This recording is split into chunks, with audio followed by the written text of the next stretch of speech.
네, 안녕하세요. 네, 처음 뵙겠습니다. 네. 전에 뵀던 분들도 계시는데, 네. 아무튼, 제 소개부터 먼저 하면, 저는 이제 강종철이라고 합니다. 네. 공기업 회계 강의한 지는 거의 5, 6년 된 것 같아요. 네. 아무튼, 이렇게 만나 뵙게 돼서 반갑습니다. 네, 여러분, 이제 방학 동안 학교 지금 다니시는 분도 계시고, 직장생활 하다도 공부하시는 분도 계시겠지만, 회계학 거의 대부분 처음 듣는 분들 아니신가요? 예, 전에 회계학 공부한 적 있다. 그런 분. 있으세요? 네. 근데 이제 안 들으신 분들이 많기 때문에 가장 기초적인 것부터 설명을 좀 드릴 겁니다. 그래서 처음 들으실 때 좀 지루하더라도, 그냥 다시 복습한다 생각을 하시면서 좀 들어주시면 감사하겠습니다. 예. 우리 이제 공기업에서 제일 중요한 게 합격의 관건이 뭡니까? 합격의 관건이 뭔가요? 회계학인가? 네, 회계학 아니에요. 예, NCS입니다. NCS. 회계학은 전공 선택을 해서 시험을 치는 기간도 있고 아닌 경우도 좀 있어요. 근데 이제 제가 말씀드리고 싶은 거는 이거 이제 공부를 하시다가 좀 양이 부족한 것 같습니다. 더 하고 싶습니다. 하면 돼. 여유가 있으면. 네. 아니 여유도 없는데 어떻습니까? 이거 파고들면 중급회계 이런 거 보면 안 돼요. 중급회계 보고 난 다음에 그 다음에 또 어떤 사람은 세무회계 이런 거 봐야 되는 거 아니냐고. 보면 좋지. 근데 이제 그거 더 공부한다고 해가지고 합격에 영향을 주는 게 아니라 차라리 그 시간에 NCS 문제 한 세트 더 풀어보는 게 더 낫지 않나 이런 생각을 가지고 있습니다. 그래서 제가 드리고 싶은 말씀은 회계학은 기본만 하고 가시는 게 맞지 않나 이런 생각이 들어요. 그 시간에 이제 그 시간과 노력을 다른 부분에 더 집중을 하시는 게 여러분들 이제 공기업 합격하는 것에 의미가 있을 것 같습니다. 우리가 회계사 시험이나 세무사 시험 준비하는 게 아니잖아요. 그런 거면 이제 이거 제가 생각하기에 강의 한 3배는 더 해야지. 그리고 다 설명드려야지. 그게 아니기 때문에 그런 이제 마인드를 좀 가지시고 준비를 하시는 게 어떨까 그런 생각이 좀 듭니다. 네. 그쵸? 네.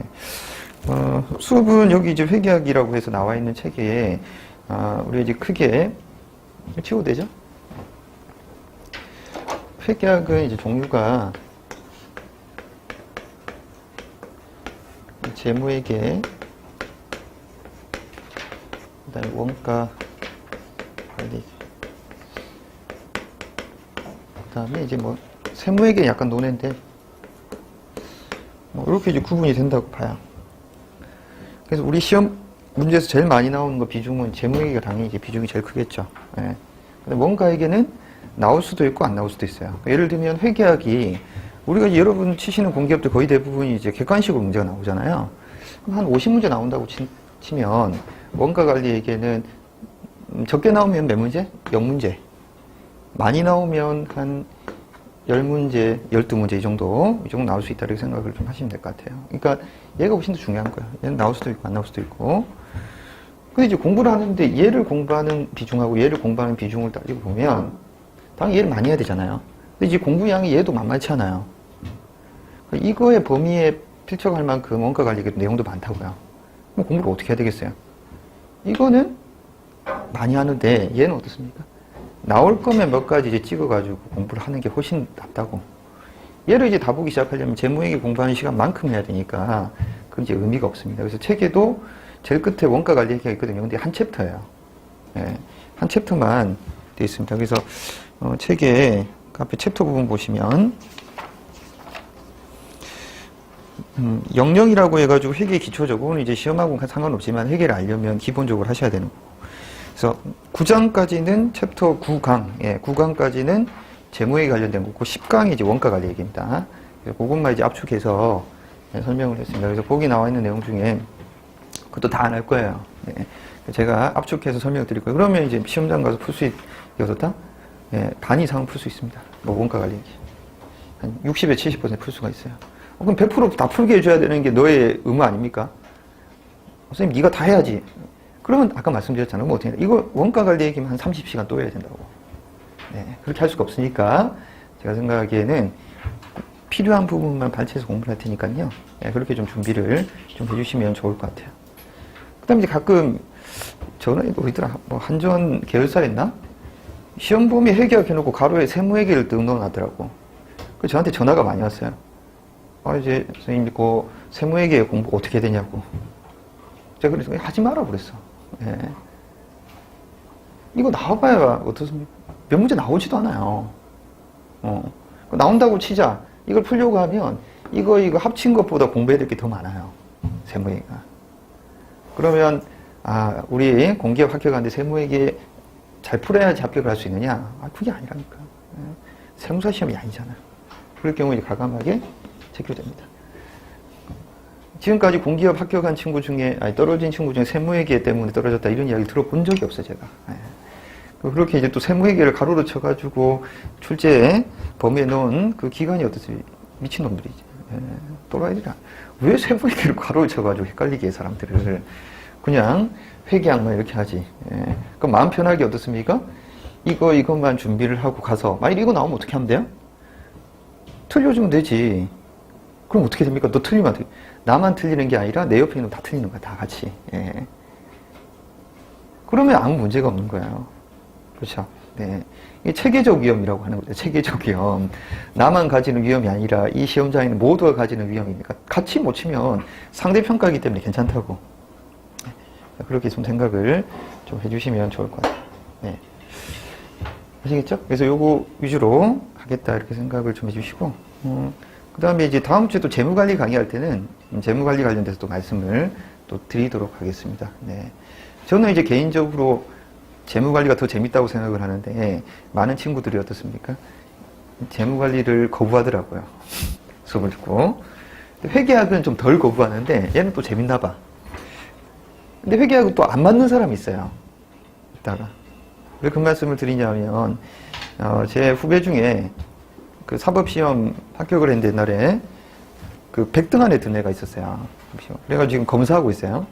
그래서 걔가 이제 사법시험 합격하고 저한테 찾아와가지고 형, 저 회계학도 좀 공부하고 싶다고. 지금 검찰에 갔는데 자기 나중에 이제 그 특별 부서인가? 뭐 그런 거 있잖아요.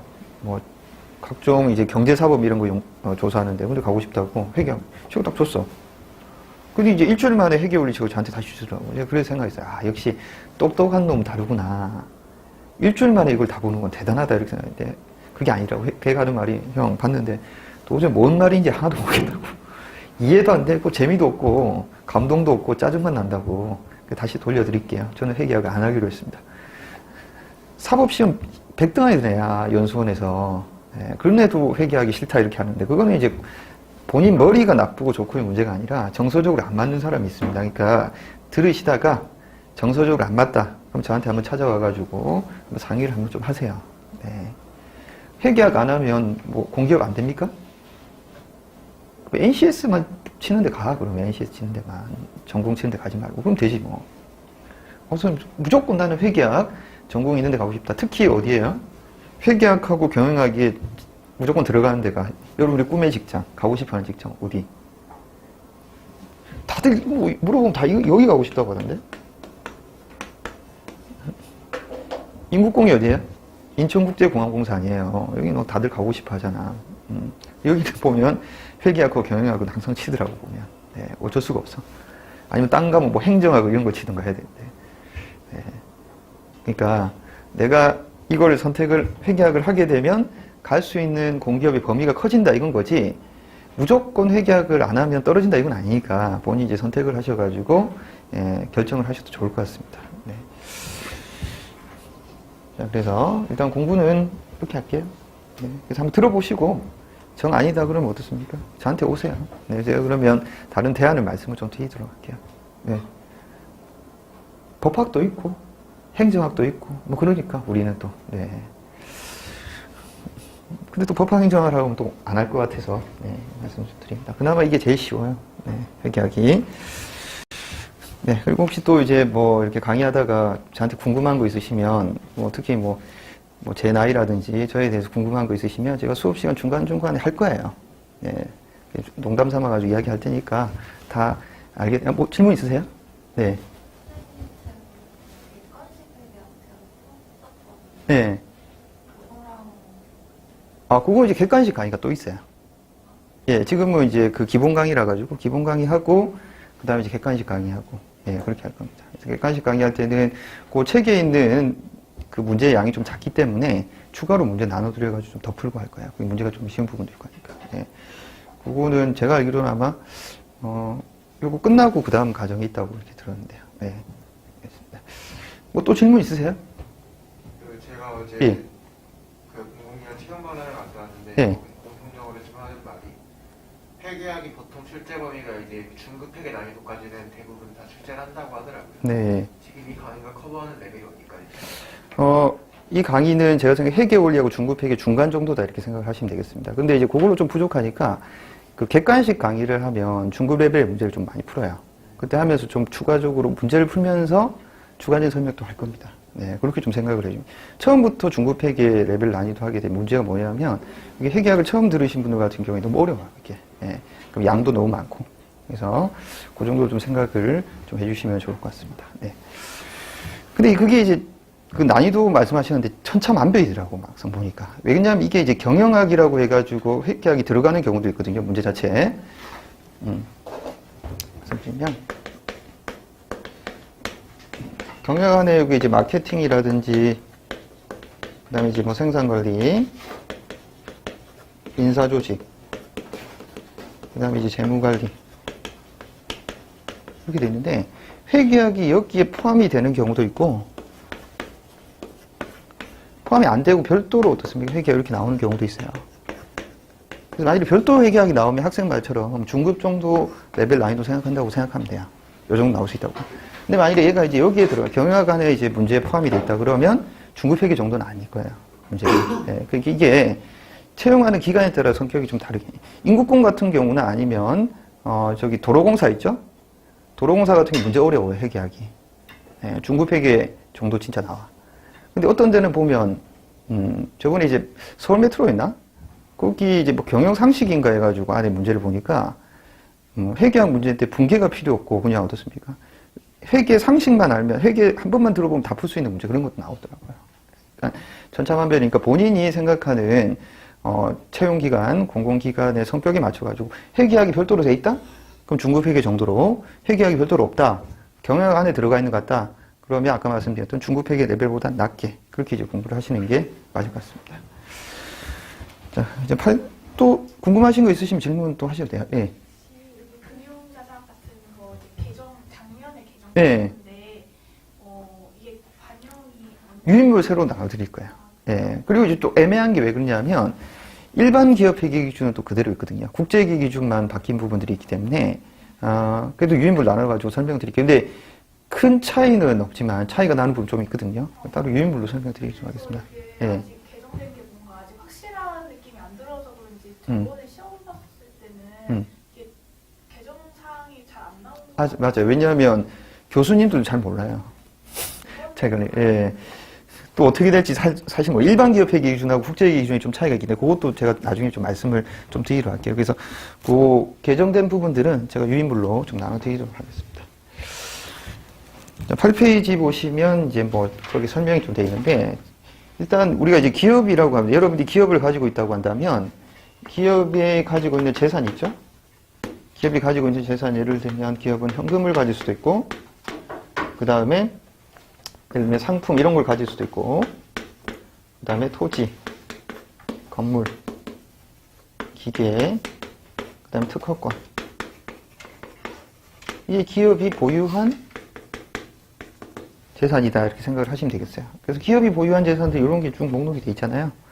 이런 목록이 있는데 요거의 가치를 금액으로 쭉 따지니까 예를 들면 뭐 100원 해서 이렇게 쭉 하니까 합치니까 여기가 1000원이 됐어요.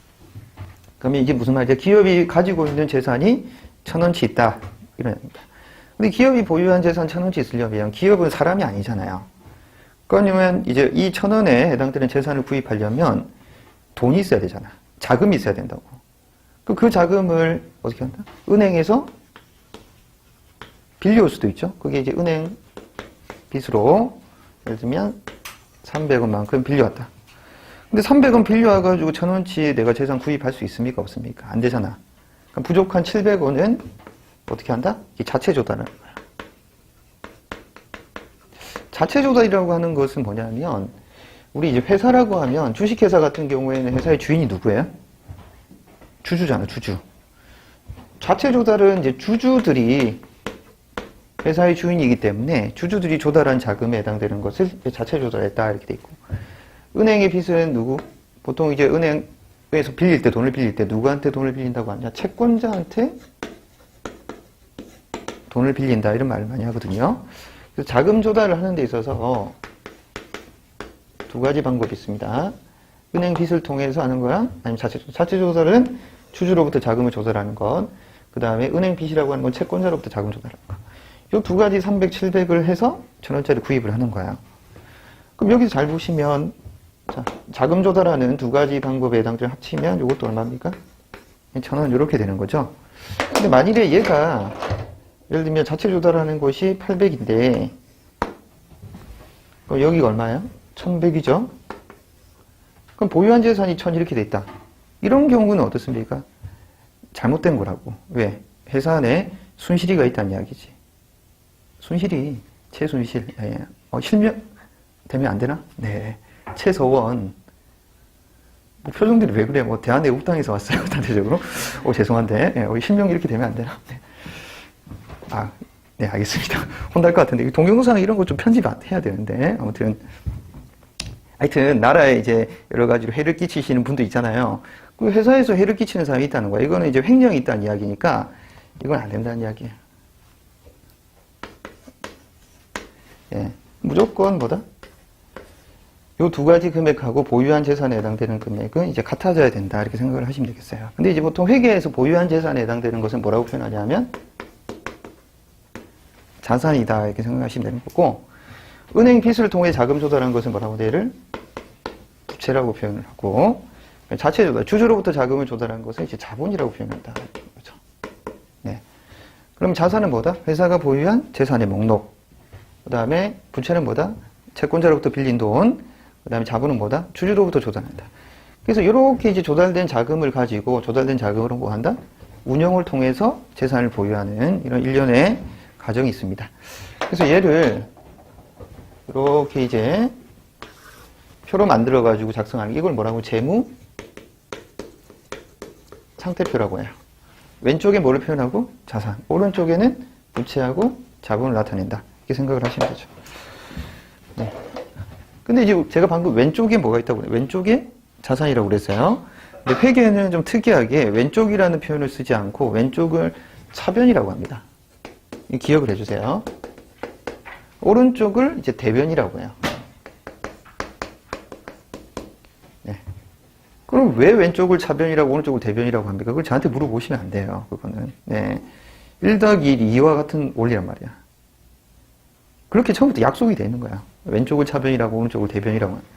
그래서 차변하고 대변에 해당되는 부분들이, 차변은 뭐가 있고 자산이 있고, 대변은 뭐가 있다? 부채하고 자본이 있다. 이렇게 생각을 하시면 되겠어요.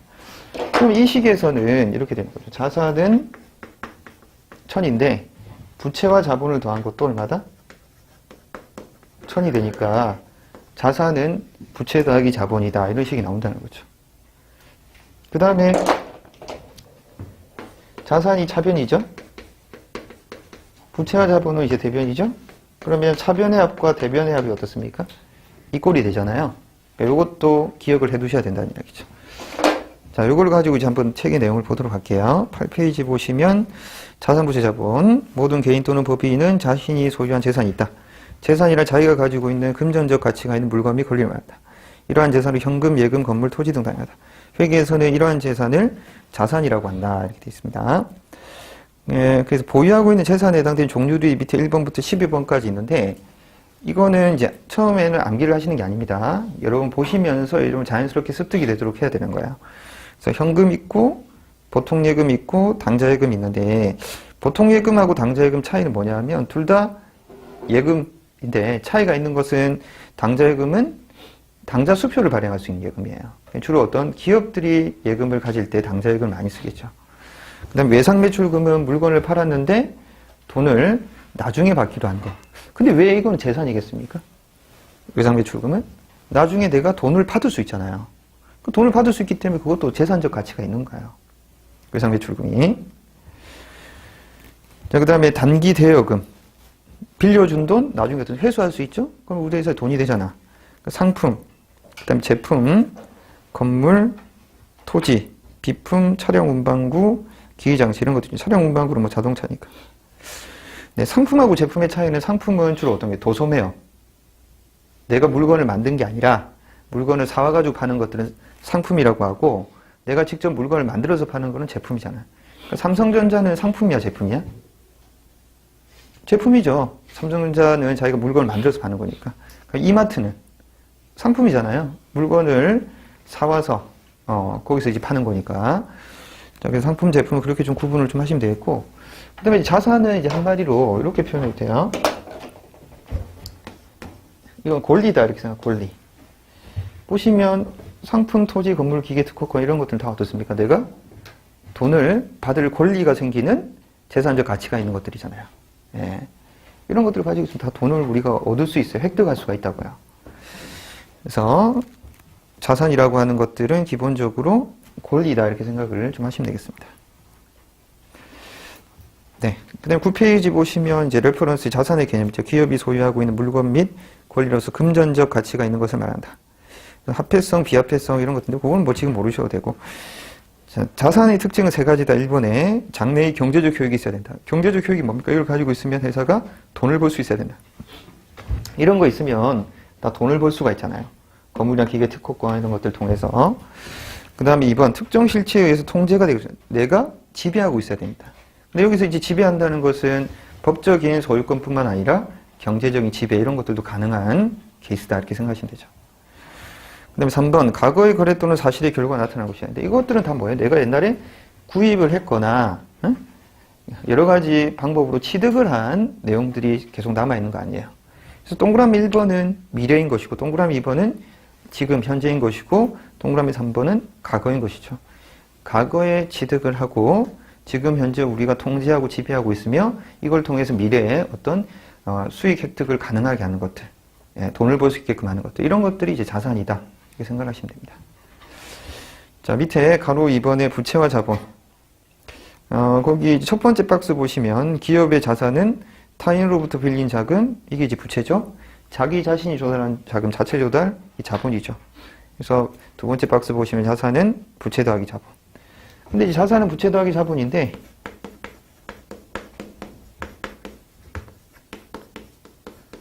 이 부채를 어떻습니까? 왼쪽으로 넘기면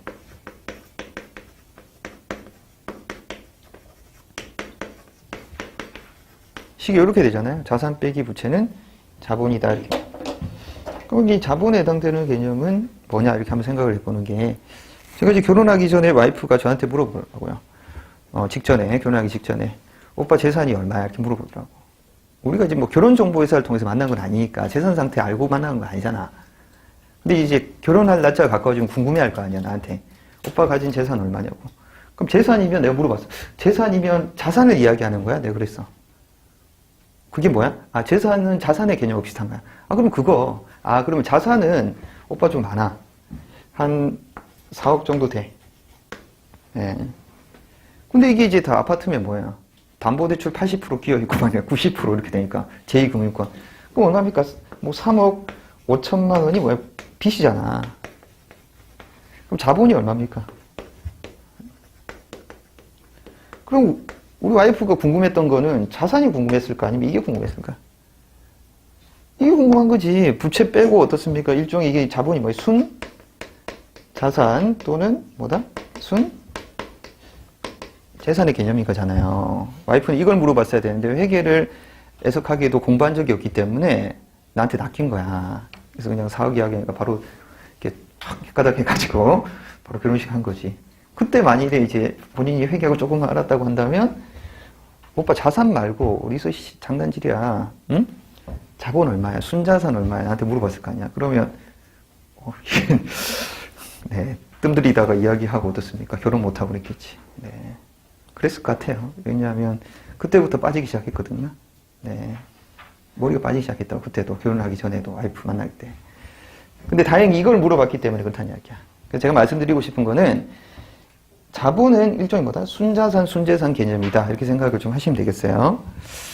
자, 다음 페이지 보시면 네, 첫 번째 줄에 10페이지에 순재산은 자본이다. 이렇게 돼 있죠.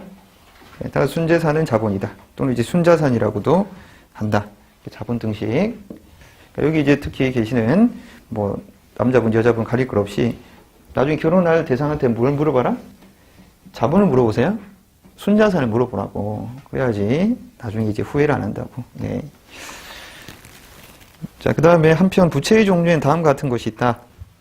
1번에 보시면 이제 외상매입금. 이거는 이제 뭡니까? 물건을 사놓고 돈을 나중에 주기로 한 거예요. 그럼 이것도 일종의 빚이죠. 나중에 주기로 했으니까. 단기 차입금이 있고 장기 차입금이 있는데, 단기 차입금은 1년 이내 갚을 돈, 그 다음에 장기 차입금은 1년 이후에 갚기로 한 빚. 그럼 3번의 미지입금은 상품 외 다른 자산, 예를 들면 여기 있는 기계나 뭐 특허권 이런 것들을 구입을 하고 대금을 나중에 주기로 한 거예요. 그럼 뭐랑 차이가 있는 거예요? 외상매입금하고 미입금은 뭐가 차이다? 상품에 대한 대금의 미지급이냐, 아니면 상품 외에 다른 자산에 대한 미지급이냐, 거기에 따라서 차이가 있다 이렇게 생각하시면 되는 거죠. 그러니까 용어를 다르게 쓴다 이렇게 생각하시면 되겠습니다. 그 다음에 5번의 사채는 주로 기업들이 일반 사람들, 일반 채권자한테 돈을 빌리고 차용증서에 해당되는 사채증서를 써주는 겁니다. 이것도 빌린 돈이에요. 네. 자, 그래서 이것도 다 부채다 이렇게 생각을 하시면 되겠죠. 그래서 부채는 한마디로 의무다 이렇게 생각해요. 의무. 갚아야 돼. 의무다. 자산은 권리예요. 부채는 의무다. 이거 꼭 기억을 해주세요. 그러니까 헷갈리면 이걸 자산으로 해야 될지 부채로 해야 될지 헷갈린다 그러면 어떻게 판단하시면 돼요? 얘가 권리인지 아니면 의무인지 그걸 가지고 이제 판단을 좀 하세요. 네. 나중에 용어가 나올 때도. 자, 그 다음 밑에 예제 순자산의 계산에 해당되는 부분들 좀 보시면 순자산 물어보네? 그러면 자산이 뭐예요? 현금, 상품, 건물, 이거 자산이고 차입금은 부채잖아. 순자산은 어떻게 계산한다? 자산에서 부채를 빼서 계산을 하는 것이기 때문에 600만 원에서 200만 원을 뺀 400만 원 이렇게 된다. 이런 건 문제 안 나올 것 같죠? 시험 문제. 이런 것도 나오더라고 옛날에 보니까 어디. 예. 어떤데? 뭐 경영상식 물어보면 되네. 이런 것도 나오기도 해. 예. 난이도가 진짜 어떻습니까? 천차만별이야. 뭐 이런 걸 물어보지. 근데 이것도 못 푸는 사람도 있어요. 회계학을 공부 안 하고 들어가면 이거 어떻게 풀겠어요? 한 번이라도 들어봐야지 풀지. 예. 자, 그렇게 보시면 되고. 밑에 재무상태표의 의미. 거기 이제 기업의 일정 시점, 가로에 결산이라고 되어 있잖아요. 여기 언제냐 하면 12월 31일입니다. 12월 31일. 12월 31일에 재무상태를 표시한 회계보고서다. 그래서 재무상태는 차변의 자산을, 대변의 자본 및 부채를 기재하며 자산은 기업 자금의 구체적인 운영 형태를 나타내고 부채 및 자본은 원천 형태를 나타낸다. 그래서 돈을 어떤 방식으로 조달했느냐, 그 돈을 가지고 어떻게 운영을 했느냐, 이렇게 이제 구분을 하는 것이 이제 재무상태표인데, 여기 중요한 건 재무상태표는 항상 언제? 특정 시점, 결산일이 보통 12월 31일이거든요. 12월 31일 현재 기업의 재무상태를 나타낸 거다 이렇게 생각을 하시면 되겠어요. 근데 이제 경우에 따라서는 결산일이 12월 30일이 아닌 경우가 있어요. 어떤 경우냐면 일본계 기업이잖아. 일본계 기업. 일본은 거기 웃긴 놈들이야. 3월 30일이 결산일이야. 그럼 회계 기간이 어떻게 되겠어요? 1년 단위로 하면 4월 1일부터 그 다음 연도 3월 30일까지 이렇게 하네요. 우리나라는 거의 대부분이 어때요? 1월 1일부터 12월 30일 이렇게 되죠? 그럼 결산일이 언제? 제일 마지막 회계 기간의 마지막 날이 이게 이제 결산일이다 이렇게 생각을 하시면 돼요. 근데 이제 시험 문제는 거의 대부분 12월 30일 기준으로 할 테니까 12월 30일 기준으로 재무상태를 나타낸다. 근데 이제 이거는 일정 시점으로 하는 게 맞는 거지. 왜 그러냐면 우리가 이제 보통 너 재산 물어볼 때 너 재산 지금 현재 얼마 이렇게 물어보지, 너 1년 동안의 재산이 얼마 이렇게 물어보는 말이 어디 있어. 이게 안 맞잖아. 앞뒤가. 기본적으로 특정 시점, 지금 현재든 아니면 뭐 연말이든 연초든 재산 상태를 물어보는 것이기 때문에 특정 일이 돼야 된다 이렇게 생각하시면 되겠죠. 일정 시점.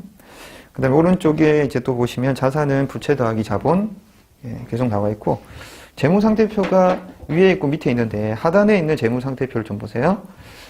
하단의 재무상태표 어떻게 됐습니까? 회사 이름 나와 있죠? 종로상사. 그 다음에 옆에 뭐가 있습니까? 연도가 나와 있지 않습니까? 연도. 그 다음에 반드시 어떤 날짜? 특정 일자. 12월 31일.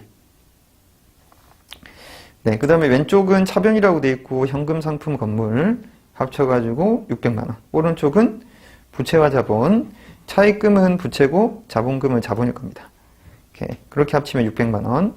그래서 왼쪽 차변과 오른쪽 대변을 하는데 여기 이제 항상 차변의 합과 대변의 합이 일치가 돼야 된다. 그래서 재무상태표의 왼쪽과 오른쪽은 항상 어떻다? 동일한 값이 나온다. 차변과 대변은 동일한 값이 나온다. 이렇게 생각하시면 되겠어요. 자, 넘기실게요. 네, 그 다음에 12페이지 보시면 이제 수익과 비용에 해당되는 거 나오죠? 매출액, 수수료 수익, 이자 수익, 임대료, 이런 것들 수익이라고 합니다. 이제 경영활동에서 발생하는 것들. 그 수익은 돈을 벌어들이는 활동이잖아요. 네, 그렇게 생각하시면 되겠죠. 그 비용은 돈을 지출하는 활동이겠죠. 네. 자, 그래서 수익은 매출액, 수수료 수익, 이자 수익, 임대료. 비용에는 수익을 얻기 위해 상품을 구입하고 종업원에게 급여를 지급하거나 뭐 대출금의 이자, 뭐 이자 비용 나간다, 인건비 나간다 이런 말 하잖아요. 그래서 매출원가는 매출원가 이렇게 생각하시면 되겠어요. 우리 회사가 예를 들면 마트인데 100원 주고 구입해서 120원에 판매를 한다. 그럼 120원이 뭐가 돼? 얘가 매출액인 거잖아요. 우리가 판 가격. 그럼 100원에 구입해서 120원 팔 때 100원에 구입하는 금액은 이게 뭐예요? 매출 원가가 되는 거다. 이렇게 생각하시면 되는 거예요. 네. 그럼 이 차이가 20원이 이게 뭡니까? 매출 총이익이라고 하고 우리가 일상용어로 마진이라고 하죠. 마진. 네. 매출 총이익.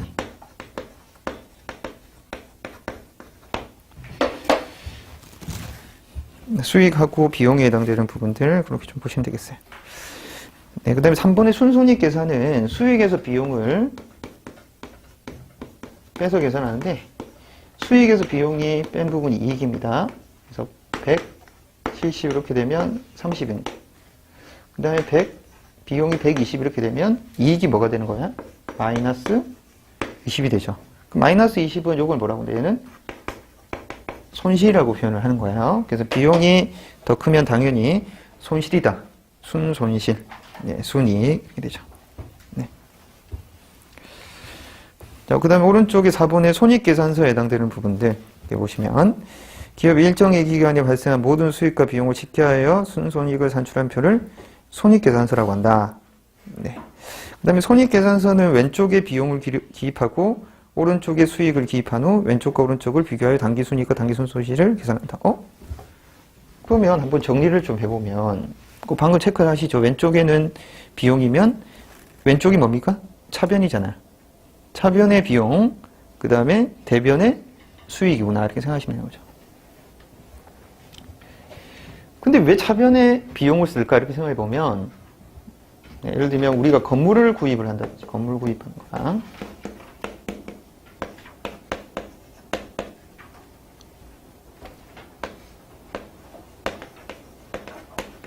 회사 입장에서는 건물을 구입하는 거랑 급여를 지급하는 것이 있는데 건물을 구입하면 우리 회사는 뭐가? 자산을 사는 거죠. 자산이 증가하는 거고 급여를 지급하면 비용이 발생하는데 두 개의 이제 공통점이 있어. 두 개의 공통점이 뭘까? 둘 다 현금이 빠꾸 나가. 현금 지출이 수반된다고.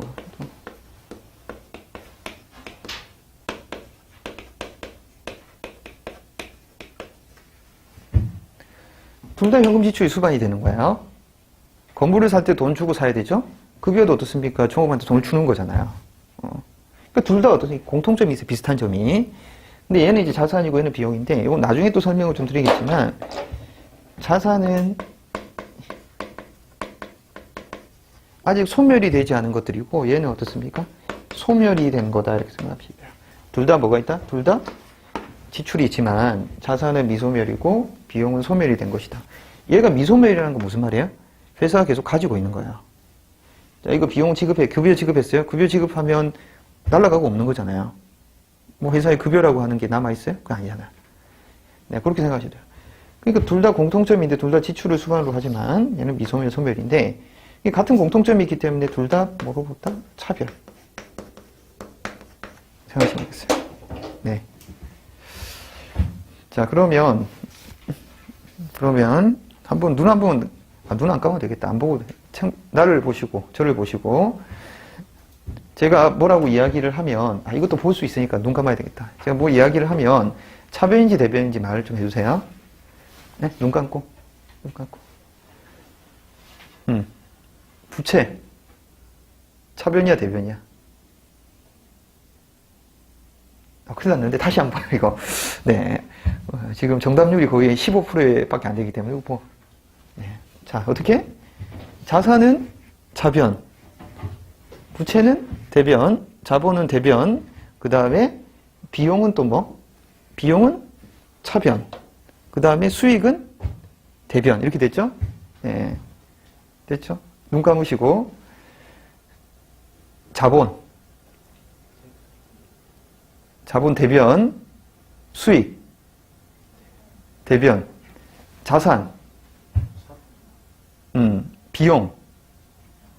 자산하고 비용은 사촌동생이라니까, 사촌지간이라니까. 비용 차변, 그 다음에 부채.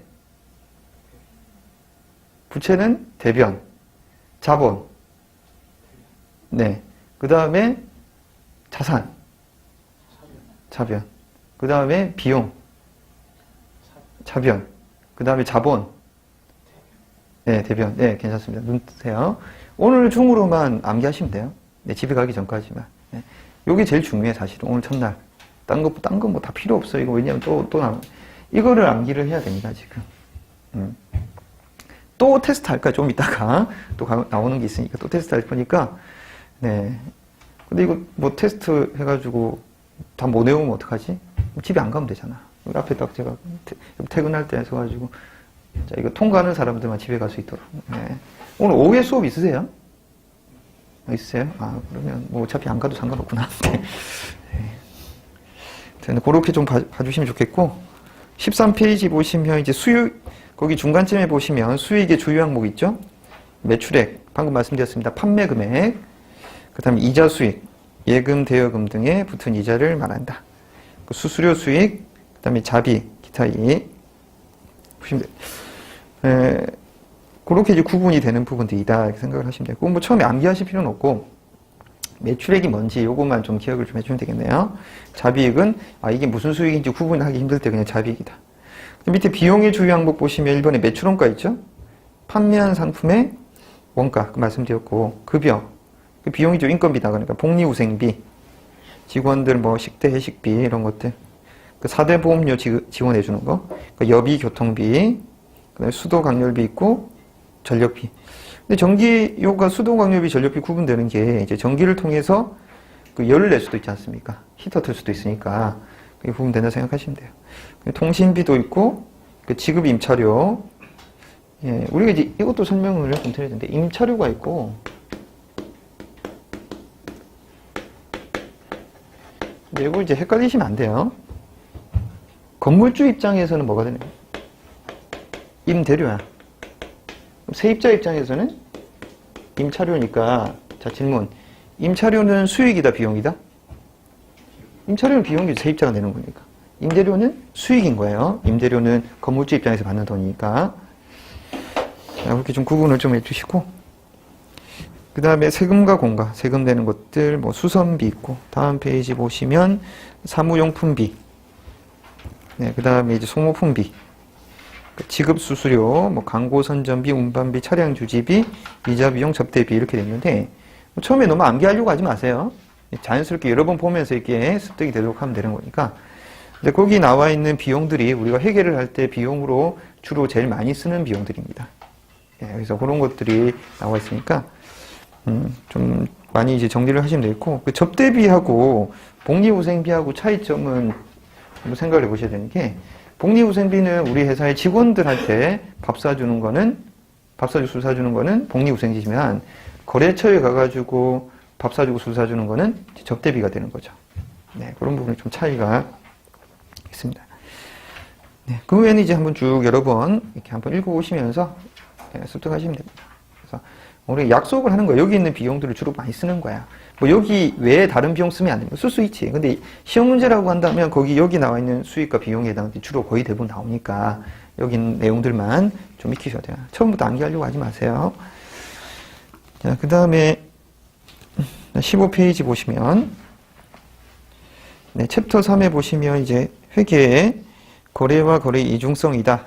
이렇게 나와 있는데, 먼저 이제 거래라고 하는 부분들부터 좀 보도록 하겠습니다. 자, 거기 첫 번째 단락에 보시면 하나, 둘, 셋, 네 번째 줄 있죠? 거기 이제 한번 체크를 해주시면, 회계에서 기록해야 할 것은 기업의 재산이나 재무상태 변화를 가져오는 경제적 사건이며 이를 회계에서 거래라고 한다. 이렇게 됐습니다. 어디에 영향을 줘야 된다? 여기 재무상태표, 자산, 부채, 자본 또는 이제 수익, 비용에 영향을 미쳐야 되는 거예요. 그게 이제 거래라고 보는 거예요. 왜 이렇게 구분을 하냐면 예를 들어서 밑에 보시면 두 번째 단락에 자, 거기 굵은 글씨 돼 있죠? 예를 들면 상품 매입에 계약을 하는 사건은 일반적으로 거래를 했다고는 하지만 회계상으로는 거래로 볼 수 없다. 그냥 단순한 계약은 내가 대금을 줬습니까? 준 것도 아니고 상품을 지금 받았어요? 받은 것도 아니에요. 회사의 상품이 우리 회사의 상품으로 들어오지 아직 않았어요. 그럼 여기에 영향이 있다 없다? 없는 거야 지금. 그냥 단순히 MOU 계약 체결만 했을 거야. 네, 그런 경우에는 기업의 자산, 부채, 자본에 아무런 영향을 미치지 않습니다. 마찬가지 종업원을 채용을 했다. 채용을 하는 것 자체가 어떻습니까? 기업의 자산에 미치는 영향 있느냐? 종업원이 뭐 기업의 자산이에요? 아, 당신은 우리 회사의 어떻습니까? 인적 자산이야. 그거 다 구라야. 그 자산을 그렇게 맨날 팔아치우나? 응? 기업 직원이 자산이 되면 어떻게 되겠어요? 추노가 발생해, 추노. 네. 잡을 거 아니야. 노비도 아니고 그게 어떻게 자산이 되겠어요. 딴 데 가고 싶으면 갈 수도 있는 거지. 그렇죠? 자, 그래서 뭐 세무서에 사업자 등록을 한다 이런 것들은 자산, 부채, 자본, 수익, 비용에 아무런 영향을 미치지 않습니다. 그런데 대신 세 번째 단락에 보시면 재해, 도난, 분실 이런 거 생각해 보면 상품이 창고에 있던 물건이 분실됐어. 도둑놈이 왔다 간 거야. 그럼 얘는 거래냐? 이 거래예요. 그거 어떻게 거래가 됩니까? 뭐가 줄어드니까? 회사가 보유한 자산의 목록에서 상품이 줄어들잖아요. 그렇기 때문에 얘는 이제 거래가 되는 거예요, 회계상으로는.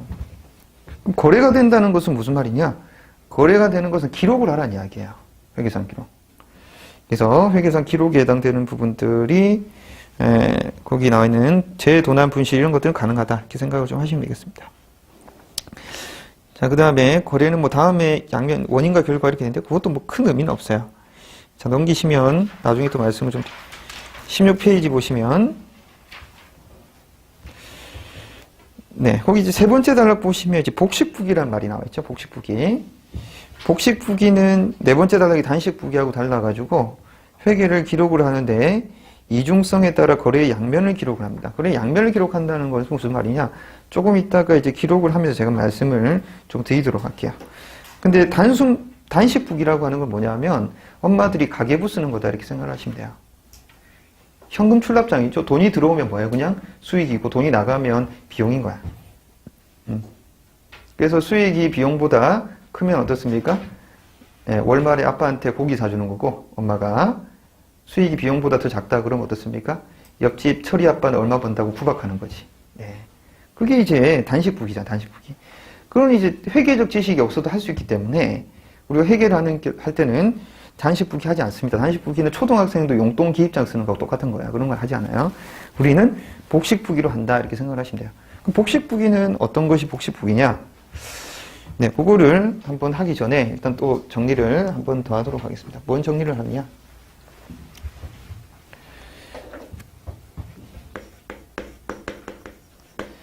자산은 어디다 쓴다고요? 차변에 쓴다고 그랬잖아요. 그럼 예를 들면 내가 자산 100원치 샀다. 100원만큼. 그럼 차변에다가 자산 100? 이렇게 쓰면 될 거 아니야. 근데 만일에 이제 내가 자산을 팔았다. 자산을 어떻습니까? 다른 사람 넘겼다. 그러면 우리 회사에 보유한 자산이 100만큼 줄어들잖아요. 그럼 어떻게 쓰면 돼요? 자산이 마이너스 100. 이렇게 쓰면 되는데 회계는 마이너스를 싫어해요. 처음에 만들 때 어떤 놈이 만들지 모르겠지만 회계는 마이너스가 없어. 그럼 마이너스가 없으면 어떻게 해야 되느냐? 이런 거 아닌가?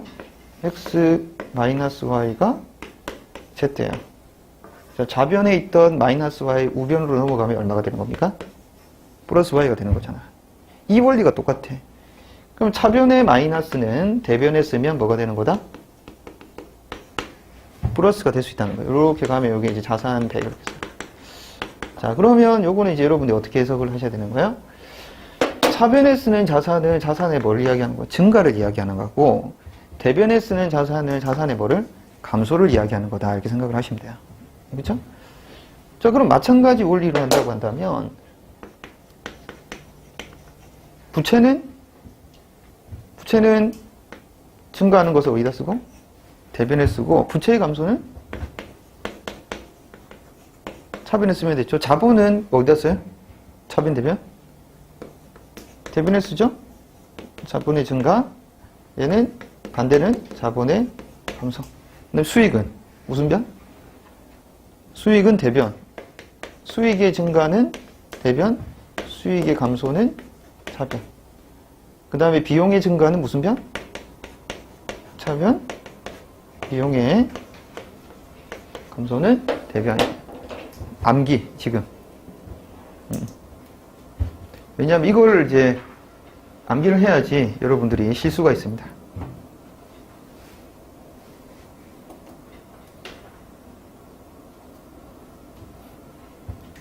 차변인지 대변인지 이렇게 이야기를 여러분들 하셔야 돼요.